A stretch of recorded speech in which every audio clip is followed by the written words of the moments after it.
Okay, so we've got our xmaxx bumper now attached to the Arrma bumper, and it's nice and tight. So what we want to do is you want to slide it back on. Make sure your pins are all in, and just a reverse of what we did to take it off. Slide it back on, make sure all the holes are lined up. Okay, so the screws that you have, 2 of these screws are going to have some evidence of Loctite. So you know that them 2 screws, so here you can see there's a little lump on there and a little lump on that one there.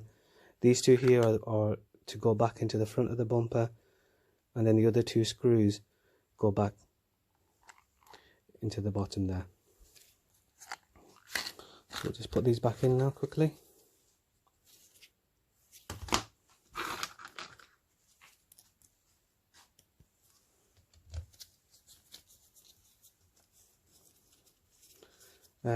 These 2 screws at the top here, I probably wouldn't even bother using any kind of electrical tool to put it back in. I'll just put it back in by hand, and then just not too tight.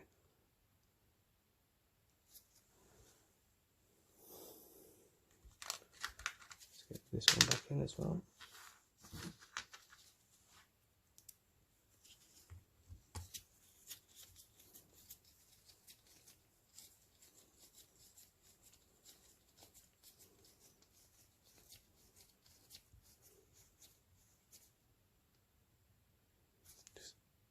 Yeah, and then we got 2 left. These 2 will go at the front.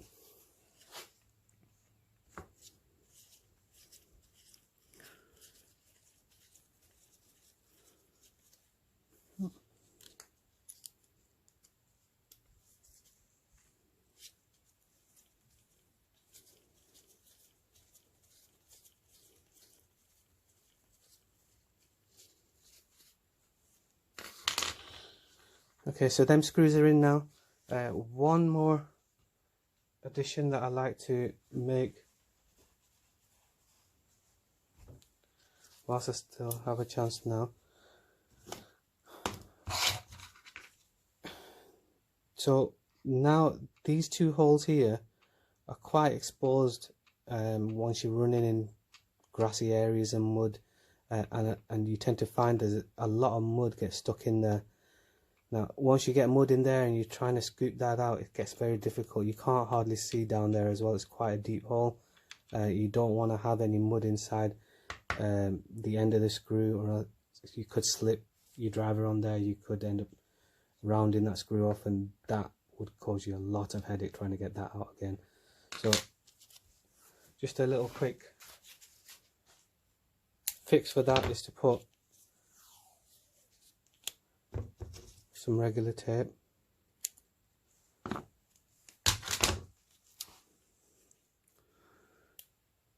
just over them holes, and all that does is stops any mud getting in there. So if you ever do need to take this bumper off again, all you have to do is peel that off and get your screwdriver straight in, and it's out. Okay, so that's the bumper installed. Now I'm sure you guys are aware the Outcast 8S is just been released, and that's out, and I've had a look at the bumper on that one as well, and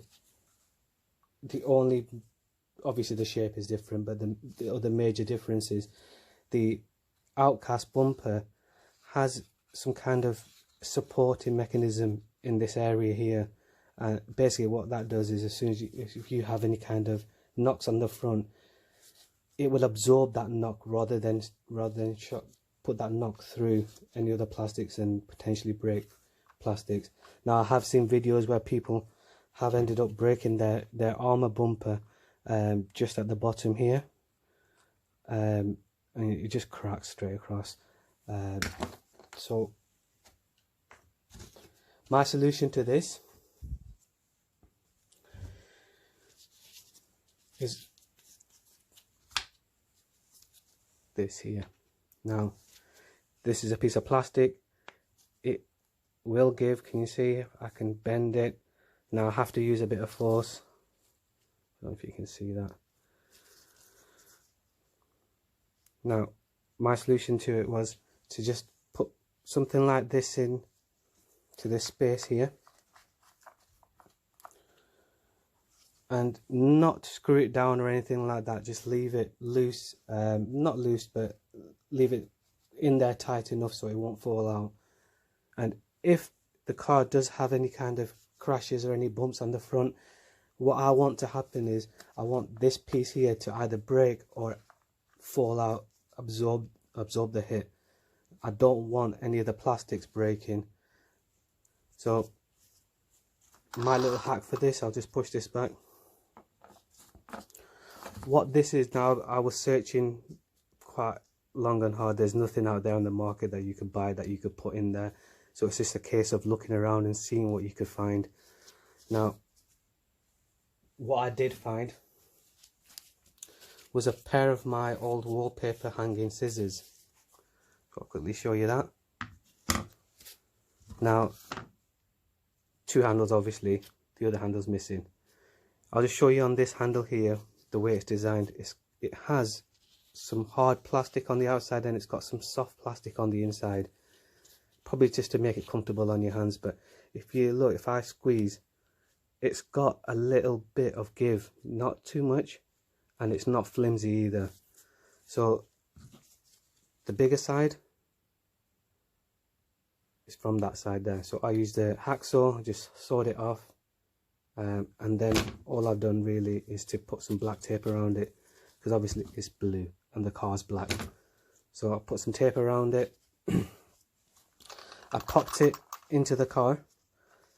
Now what I did find is when I popped it into the car, it still had some tendency, it had a bit of play in there. So I needed to put a piece of plastic just in this area here to stop this from falling down and moving. When I put this in, I just want it to stay where I've put it. So my solution to that was I found another piece of plastic. And you can see there. And I've just wrapped it in the same tape again. And I popped that just in there. You see? Just on the top there.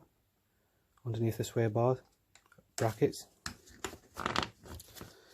And then if I just pull this forward a touch, I don't know if you can see that.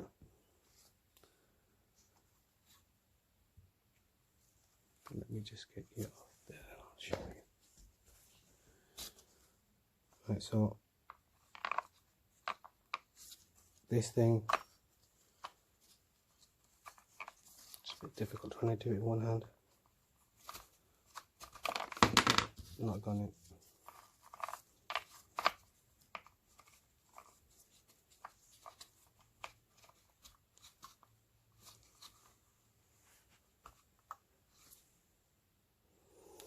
So you can see how it sits now. So it's wedged in basically. It's wedged in underneath the sway bar there, and then it's wedged in where the two holes are for where we've attached the xmaxx bumper to. Now, I don't know if you can see when there is any kind of movement on the front bumper, this part here will also squish a bit, just absorbing any impact.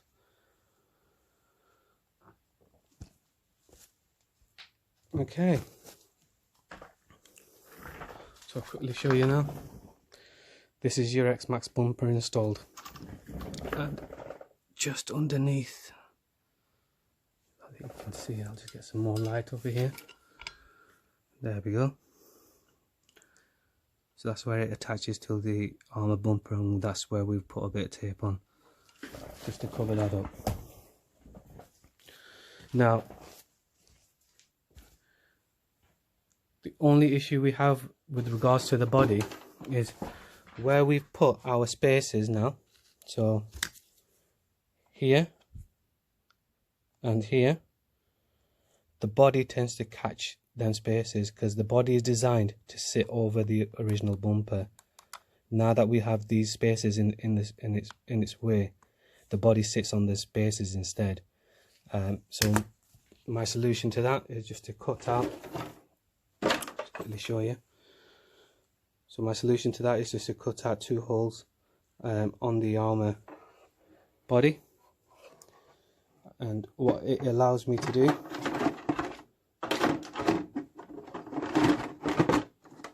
just to hook that back up, it allows the body to sit right down, and then allowing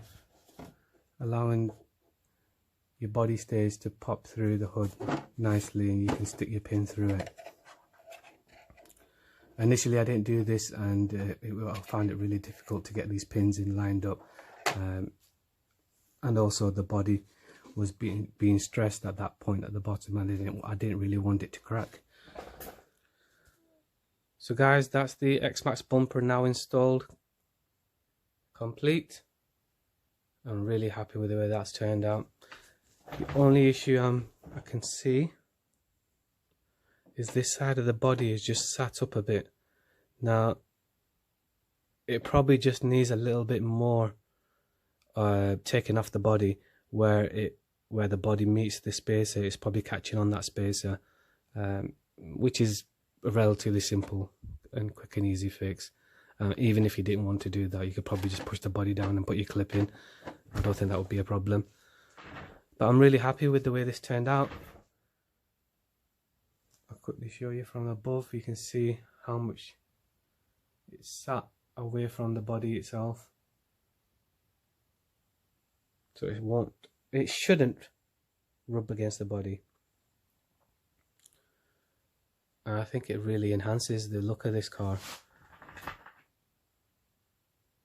Guys, let me know what you think in the comments below.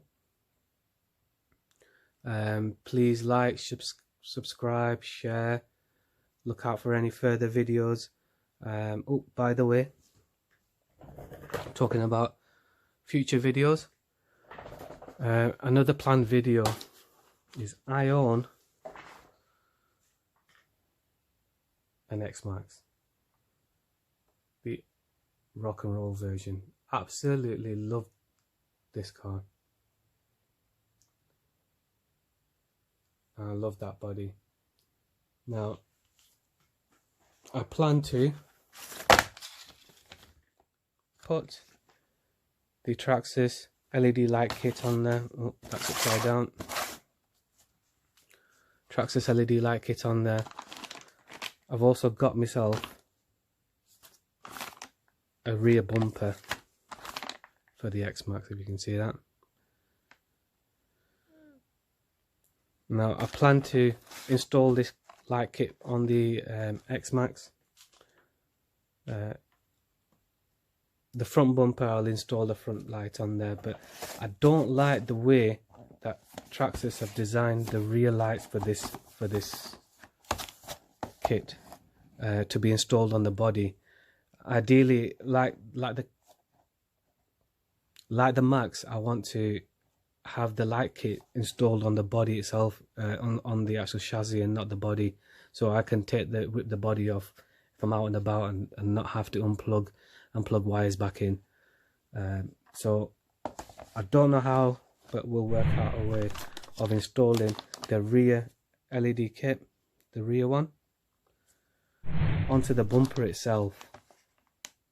So watch out guys, watch out for this future video.